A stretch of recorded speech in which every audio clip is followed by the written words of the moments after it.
बिस्मिल्लाहिर्रहमानिर्रहीम। अस्सलाम वालेकुम। ये रिपोर्ट मेरे पास है और मैं मुबारकबाद पेश करता हूँ अवेयरनेस फाउंडेशन वालों को, जिन लोगों ने इसमें काम किया उन सबको। मैंने रिपोर्ट को अभी पढ़ा है और मैंने थोड़े दिन पहले भी इसको देखा था। मुझे इसकी एक कॉपी मुझे ये सहूलत मैसर आई कि पहले मिल गई थी। मैंने इसको पहले भी पढ़ा था और ज़बरदस्त काम हुआ अल्हम्दुलिल्लाह, और ये काम जारी रहना चाहिए। मैं एक चीज़ की उम्मीद करता हूँ और दुआ भी करते हैं भट्ट साहब कि अगले साल ये जो लिस्ट है सहाफ़ियों वाली, ये छोटी होगी और हम यहाँ पे ज़्यादा लोग बैठे होंगे। लोग इसमें कम हो गए और हॉल में ज़्यादा होंगे। मैं इस बात की उम्मीद करता हूँ। मैं क्योंकि तनकीद करता हूँ बहुत खुलकर, और मुझे आदत है बहुत खुलकर बात करने की, तो मैं उन सबको वेलकम करता हूं जो भी तनकीद करना चाहता है। बहुत अच्छी बात है, डिस्कस कीजिए हमारे कंडक्ट को और हमें भी करने दीजिए फिर। लेकिन किसी को यह हक नहीं पहुंचता कि वो मारे, वो डराए, वो जबर करे। यहां सब लोग ये बात कर रहे थे कि इकट्ठा होना पड़ेगा, यूनिटी होनी चाहिए। तो मुझे वो सिंपली एक दो लाइनें याद आ गई कि जबर का मौसम कब बदलेगा, जबर का मौसम कब बदलेगा, हम बदलेंगे तब बदलेगा, और बदलेगा, जरूर बदलेगा। मैं कुछ चीजें बड़ी क्लियर कर देना चाहता हूं अगले 2-4 मिनट के अंदर, कोई गलतफहमी रहे ना, खुलकर बात कर लेते हैं। हमारे ऊपर पर्चे देने की औकात पॉलिटिशियंस की नहीं है। ये क्या बेचते हैं, पर्चा देंगे हम पे, कमजोर लोग, बुज़दिल। ये इमरान खान पर्चा करवाएगा, नवाज शरीफ करवाएगा, आसिफ जरदारी पर्चा करवाएगा हम पे। ये औकात है पर्चा देने की इनकी? भट्ट साहब नहीं करवा सकते ये। इनकी क्या जरूरत है कि हमारे ऊपर पर्चा करवाएं? पर्चा मेरे पे हो या मीर शकील पे हो, अरशद शरीफ पे हो या साबिर शाकिर पे हो, समी भाई पे हो या भट्ट साहब आपके ऊपर हो या जमीर भाई आपके ऊपर हो, ये नहीं करवा सकते पर्चा। ये जो पर्चा हमारे ऊपर होता है ना, बगावत का, गद्दारी का, इसके कॉपीराइट ही नहीं है पॉलिटिशियंस के पास। हर चीज के कॉपीराइट्स होते हैं ना। ये जो रियासत से बगावत का और गद्दारी का मुकदमा है, इसके कॉपीराइट इन सियासतदानों के पास नहीं है, वो इनके अब्बा जी के पास हैं, पाकिस्तान की एस्टेब्लिशमेंट के पास हैं कॉपीराइट्स। गद्दारी का पर्चा, बगावत का पर्चा, वो हम पे करवाएंगे। दुनिया के किसी मुल्क में ये पर्चे नहीं हो रहे, क्योंकि सब मुल्कों को इस बात का यकीन है कि उस मुल्क में रहने वाले शहरी उस मुल्क के वफादार हैं। सिर्फ पाकिस्तान के अंदर एस्टेब्लिशमेंट को इस बात का शक अभी बाकी है कि यहां पे गद्दार भी हैं और बागी भी हैं। क्यों शक करते हो? क्या मसला है आपका? ये कहना चाहिए, वो नहीं कहना चाहिए, सवाल ही तो पूछते हैं। हम करते क्या है? यानी अजीबो गरीब किस्म के स्टैंडर्ड्स पाकिस्तान में बनाए हुए हैं। मैं कुछ चीजें आपके सामने रख देता हूं, पाकिस्तान की एस्टेब्लिशमेंट से खुली खुली मैं सामने बात कर देता हूं। आप गैरों की जंग में हमें धकेल दें तो आप मुहिब्बे वतन हैं, और हम आपसे ये पूछें कि इतने सारे बंदे क्यों मारे जा रहे हैं, तो हम गद्दार भी हैं और बागी भी हैं। आप बंद कमरों के अंदर फैसले करें इस मुल्क के 22 करोड़ अवाम के, तो आप मुहिब्बे वतन हैं। हम आपसे पूछें कि उन फैसलों के नताइज पे नजर देखिए, बताएं कि ये हालात क्यों हुए, तो हम गद्दार हैं।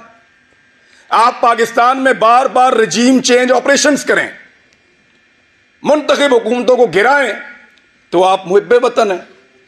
हम आपसे पूछें कि ये क्यों किया, तो हम गद्दार भी हैं और हम बागी भी हैं। आप वजीर आजमों के इंटरव्यूज करें और फैसला करें कि इसको बनाना है और इसको नहीं बनाना, तो आप मुहिब्बे वतन हैं। और हम जब ये कहें कि जनाब अवाम का फैसला होना चाहिए, ये 22 करोड़ लोग हैं, कीड़े मकोड़े नहीं हैं, तो हम गद्दार भी हैं और हम बागी भी हैं। यानी आप बगावतों के और गद्दारियों के मुकदमे दर्ज करवाएं जो पूरी दुनिया में नहीं हो रहे। और जब हम आपको यह कहें कि क्या हम बागी हैं, तो उस पर भी हम बागी हैं, उस पर भी हम गद्दार हैं। यानी अजीबो गरीब किस्म का क्राइटेरिया बनाया हुआ है। आप हमारे लिए हमारे मुल्क की जमीन को तंग कर दें तो आप मुहिब्बे वतन हैं, और हम अपनी जमीन पे आजादी से रहने का हक मांगें तो हम गद्दार हैं, हम बागी हैं। आप खुदा ना खास्ता कभी हार भी जाएं तो आप मुहिब्बे वतन हैं, और हम आपसे पूछें कि हुजूरे वाला ये क्या हुआ था तो हम गद्दार हैं, हम बागी हैं। आप किसी एक तजर्बे में नाकाम हो जाएं तो आप मुहिब्बे वतन हैं, और हम सिर्फ नाकामी की निशानदेही कर दें तो हम गद्दार हैं, हम बागी हैं। हम हंसे तो गद्दार हैं, रोएं तो गद्दार हैं, बोलें तो गद्दार हैं, चुप रहें तो गद्दार हैं, बात करें तो गद्दार हैं, ना करें तो गद्दार हैं, हम सवाल करें तो गद्दार हैं, जवाब मांगे तो गद्दार हैं, जवाब ना देने पर रिएक्ट करें फिर गद्दार हैं। क्योंकि हम पैदा हुए हैं हुजूर गद्दारी के लिए। हमारे गलों में ना तख्तियां डालो और हमें चक्कर लगवाओ पाकिस्तान के गद्दार लिखकर, हमारे माथों पे लिखो गद्दार है, इधर यहां लिखो, या गोली मार दो, हमारे लिए वो ज्यादा आसान होगा। तकलीफ होती है। अरशद शरीफ ने किसके लिए आवाज नहीं उठाई थी? आप सारे गवाह हैं। जिसको मार पड़ी वो उसका शदीद तरीन मुखालिफ होने के बावजूद कहता रहा कि गलत मारा है। तो तकलीफ होती है ना। भट्ट साहब नाकामी थी हमारी, उसका हम पे एतबार खत्म हो गया। भट्ट साहब उसको पता चल गया अब उसका बोझ नहीं उठा सकते, वो इसलिए मुल्क छोड़ के गया था। उन्होंने पता लग गया ताड़े तो गल उत्ते होना, हम पे उसका एतबार खत्म हो गया था। तकलीफ होती है। चुप करके निकल लिया। इन्होंने मजाक उड़ाया उसकी तस्वीर दिखा दिखा कर, हमारे इख्तलाफात को हमारे खिलाफ इस्तेमाल किया, हमारे लोगों को तस्वीर भेजी कि ये देखो भाग रहा है, फोटो लगाओ सोशल मीडिया पे, गंदा करो इसको, भाग रहा है। और बुज़दिल नहीं था। बुज़दिल होता तो तुम्हारे साथ डील करता, तुम उसकी मिन्नतें कर रहे थे डील के लिए। रोज उसे कहते थे कि आओ बात करें, रोज उसे कहते थे कि आओ सरेंडर करो हमारे सामने। उसके बच्चों को थ्रेट, उसकी फैमिली को थ्रेट। अकेला था, उसको पता था सबको उसने अकेले ने संभालना है, कोई और तो नहीं था उसके साथ। जाओ पूछो उसकी मां से, मैं मिलकर आया हूं उस दिन। सारी बातें करने के बाद, पूरा हौसला देने के बाद, आखिर में वो कहती है कि अरशद तो नहीं है ना, जो कुछ भी हो अरशद तो नहीं आएगा अब। हम पे उसका एतबार खत्म हो गया था, इसी काबिल हैं हम पे भरोसा नहीं था उसका, इसलिए वो यहां से गया। बुज़दिल नहीं था, हम नकारा हो गए थे, हम उसको नहीं बचा पाए। मैं अभी थोड़ी देर पहले मैं मोटरवे पे आ रहा था, मैंने एक वीडियो रिकॉर्ड की। मुझे इत्तला दी गई कि आप इस्लामाबाद आएंगे तो पकड़ेंगे, तो मत जाओ। तो मुझे दो वजूहात समझ आई, या तो कोई ये चाहता है कि मैं आके बात ना करूं, या हो सकता है वाकई पकड़ ले। तो मैंने एक वीडियो छोटी सी रिकॉर्ड करवाई, इसलिए कि अगर मैं पकड़ा गया तो ये लोगों तक पहुंच जाएगी वीडियो, और मुझे जो इत्तला दी है, कैसे दी है, किसने पकड़ा, ये भी पता चल जाएगा। मैंने अपने बच्चों से भी माफी मांगी। मैं 1 साल में उनको कोई किसी एक मौके पर भी जो मैं उनके साथ टाइम गुजारा करता था, मुझे वो मौका ही नहीं मिला। मैंने उसी वीडियो में उनसे माफी मांगी कि बेटा सॉरी, बाबा फिर लेट हो गए, लेकिन वादा आपसे पूरा करेंगे। लेकिन आपको पता मेरे दिमाग में वाइट चीज क्या चल रही थी? मेरा भी आप सबसे एतबार खत्म हो गया। आखिर में मेरे दिमाग में यह आ रहा था कि अरशद नहीं है, बोलेगा कौन? वही था, सबको इकट्ठा करके वहां अदालत में पहुंच गया था। क्यों पकड़ा उसको? हौसला देता था, डट कर खड़ा था, हर जगह उसने आवाज उठाई और पूरी कोशिश की उसने कि यह मुश्किल वक्त गुजर जाए। अभी मैं इस यकीन के साथ अंदर जाऊंगा कि अरशद पीछे नहीं खड़ा हुआ। अब सिर्फ ये एक कमी मुझे महसूस हुई है, वो इस कमी के साथ पाकिस्तान छोड़ गया था। वो तकलीफ मैंने आज पहली मर्तबा महसूस की है कि जब वो ये मुल्क छोड़कर जा रहा था तो वो कितना बेबस था, और उसका हमने मजाक उड़ाया कि फलां फ्लाइट से निकल गया, इस तरह निकल गया, इस तरह भाग लिया। उसने मुझे फोन पे बताया, इमरान तुझे पता है मैं कैमरे में जानबूझकर मुस्कुरा रहा था, वो इसलिए कि मुझे पता था ये मेरा मजाक उड़ाएंगे। मजाक उड़ाते हो यार, पहले जमीन तंग करते हो, फिर कोई यहां से चला जाए तो उसका मजाक उड़ाते हो। क्या बंदूक लेकर तुम्हारे गले पड़ जाए वो? भाई बोलने का काम है उसका, साफी है वो अपनी साफत से टक्कर दे रहा था, देता रहेगा, शहीद है, तुम्हारे लिए निशाने इबरत बनेगा वो। मैंने पहले कहा था, आज फिर कह रहा हूं कि तुम्हें सिर्फ मारना आता है, हमें और बहुत कुछ आता है, और वो हम इंशाल्लाह करके दिखाएंगे। सिर्फ हमें मारना नहीं आता।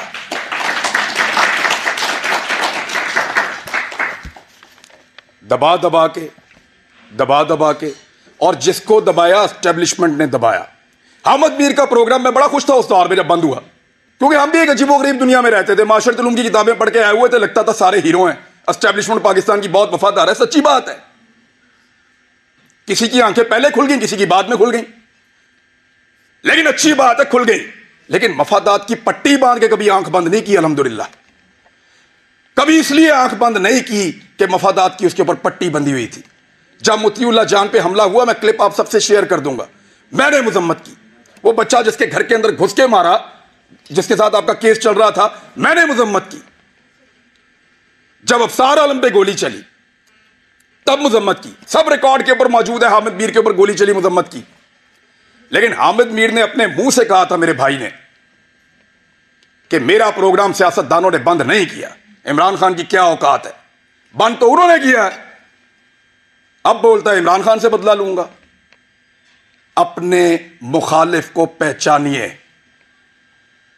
फिर इकट्ठे हो जाएं, तो शायद आपकी जान छूट जाए, वरना ऐसे ही इसी तरह हमारा वक्त गुजरता रहेगा। मैं सिर्फ एस्टेब्लिशमेंट को एक बात कहना चाहता हूं कि हुजूर आपका मर्तबा, आपका रुतबा बहुत बड़ा है। ये बहुत छोटे छोटे काम हैं जिनमें आप पड़े हुए हैं। ये छोटे छोटे काम हमें करने दें, एतबार करें हमारे ऊपर कीड़े मकोड़ों पे, हम गद्दारों को ये मुल्क चलाने दो। आप मुहिब्बे वतन है, बहुत बड़े लोग हैं आप, बड़े बड़े काम किया करें आप, आपका रुतबा बहुत बड़ा है, बड़ा मुकद्दस काम है आपका, हम उसकी कदर करते हैं, यूं सलूट करते हैं आपको, खुश होते हैं आपको देखकर। लेकिन ये छोटे छोटे काम हमारे लिए छोड़ दीजिए, हमारे लेवल पे मत गिरिए। आप बीच में से निकल जाए ना, तो इन सब माफिया को हम संभाल लेंगे, मीडिया वाले। बस आपके खिलाफ बोलने को जरूरत की बात नहीं है, दिल नहीं करता, खुदा की कसम दिल नहीं करता, खुदा की कसम दिल नहीं करता। डरते वरते नहीं है, पता है आपको, बुज़दिल नहीं है हम। क्या करोगे, गोली मार दोगे, मार दो। डरते नहीं है तुमसे, तुमसे प्यार करते हैं, तुम्हारी कदर करते हैं। डरो उस दिन से जिस दिन हमारे अंदर से यह जज्बा खत्म हो जाएगा। हम प्यार करना चाहते हैं, कदर करना चाहते हैं, हमें मत धकेलो, दीवार के साथ मत लगाओ, और यह ड्रामा बंद करो। पाकिस्तान के फैसले पाकिस्तानी करेंगे, पाकिस्तान के फैसले हम करेंगे। यह हमारा राइट है, लोगों का राइट है, डेमोक्रेसी ये कहती है। ये बंद कमरों के अंदर ड्रामे बंद करो। पाकिस्तान को तजर्बा, मैं बचपन से पढ़ रहा था, लिखा हुआ था, इस्लाम के लिए तजर्बागाह बनाएंगे पाकिस्तान को। हमारे लीडर्स ने यह बताकर पाकिस्तान बनाया, वो किसी और चीज की तजर्बागाह बना दिया पकड़ के। इसको पकड़ लो, उसको नंगा कर लो, उसको डंडे मारो, उसके कपड़े उतार दो, उसको घसीट के वहां पे ले जाओ, इसको जगाते रहो, इसको शहरों में फिराओ। अजीब ड्रामेबाजी है यार। वो ये मुल्क है, क्या बना दिया आपने इसको? आपके अपने घरों में बच्चे नहीं है? यानी हमें डिवाइड करके हम पे रूल कर रहा है। पहले गोरा कर रहा था, अब एस्टेब्लिशमेंट कर रही है। इससे अगर निकलना है ना, तो एक बार सोचना पड़ेगा। मैंने यहां किसी को तनकीद का निशाना नहीं बनाया, मैंने सिर्फ बताया है कि वो कौन है जो हम सबको डैमेज कर रहा है। इस मौके से हमें फायदा उठाना चाहिए, हम सबको एक मौकिफ बनाना चाहिए। एक मौकिफ कम से कम इस बात के ऊपर कि एक को मार पड़ेगी तो सबको मार पड़ेगी। यहां से भी शुरू कर लो तो बहुत है। बाकी मर्जी है, अगर डिवाइड एंड रूल करना है तो फिर करते रहिए। इस गंदे खेल का हिस्सा बनना है तो बनते रहिए। भट्ट साहब को मैं इसलिए अप्रिशिएट करूंगा कि कोई भी फोरम हो, कोई भी जगह हो, कोई भी बुलाए, जब सहाफत का नाम आता है तो आप लोग आ जाते हैं। सर आप लोगों का बहुत शुक्रिया।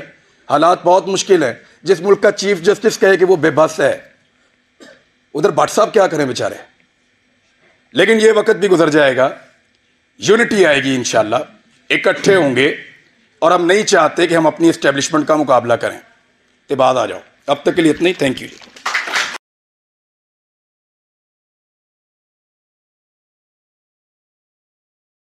हकीकत टीवी को सब्सक्राइब करना मत भूलें। वीडियो को लाइक करें, शेयर करें और कमेंट सेक्शन में अपनी राय का इजहार ज़रूर करें।